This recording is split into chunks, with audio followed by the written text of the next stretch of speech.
السلام علیکم۔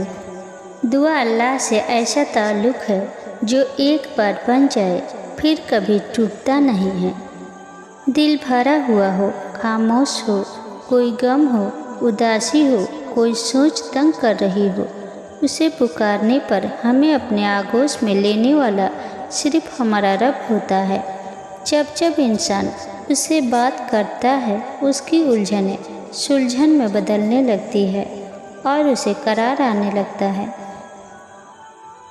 تم کوشش کرتے جانا چاہے سہنا مشکل ہو جائے، تم توبہ کرتے رہنا چاہے تمہارا دل باغی کیوں نہ ہو جائے، تم نیت صاف رکھنا چاہے دل ٹکڑے ٹکڑے ہو جائے، تم خیال رکھنا کہ توکل کی کشتی کہیں ڈگمگا نہ جائے، تم کوشش کرنا کہ بھروسہ کا دیا کہیں بجھ نہ جائے، تم مانگتے رہنا جب تک دعاؤں کا ایک دریا نہ بن جائے، تم روتے رہنا جب تک گناہ قطرہ قطرہ بہہ نہ جائے، تم یقین کی اس حد کو پہنچو کہ لہروں کا کنارہ ہی موڑ جائے، تم اس طاقت کا سہارا مانگو کہ طوفان کا رخ بھی پھر جائے، تم کوشش کرنا کہ کتاب ہستی بس طلب خدا بن جائے، تم دل کی کمرے میں ایک آس ہمیشہ روشن رکھنا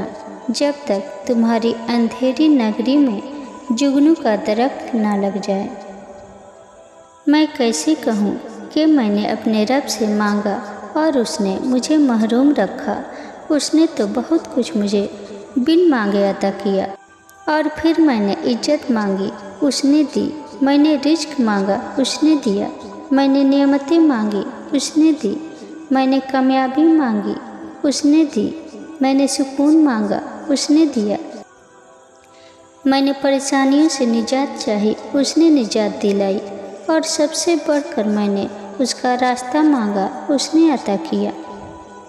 تو کیسے کہہ دوں کہ میں تنہا ہوں جب میرا رب ہر لمحہ میرے ساتھ ہے، میری کوئی دعا رائگاں نہیں گئی، جا سکتی ہی نہیں، کیونکہ میرے رب کی صفت ہی نوازتا ہے، وہ مجھے خالی ہاتھ کیسے لوٹا سکتا ہے۔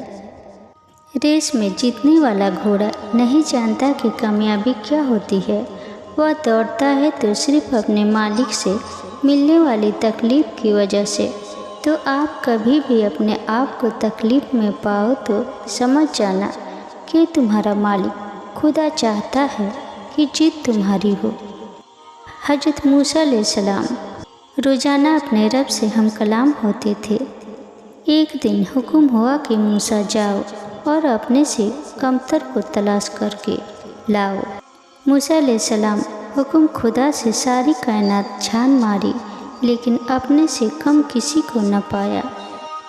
شام کو خالی ہاتھ لوٹے، اللہ پاک نے فرمایا، اے موسیٰ، اگر آپ ایک بکری کے بچے کو بھی لے آتے تو ہم آپ کو نبوت سے محروم کر دیتے۔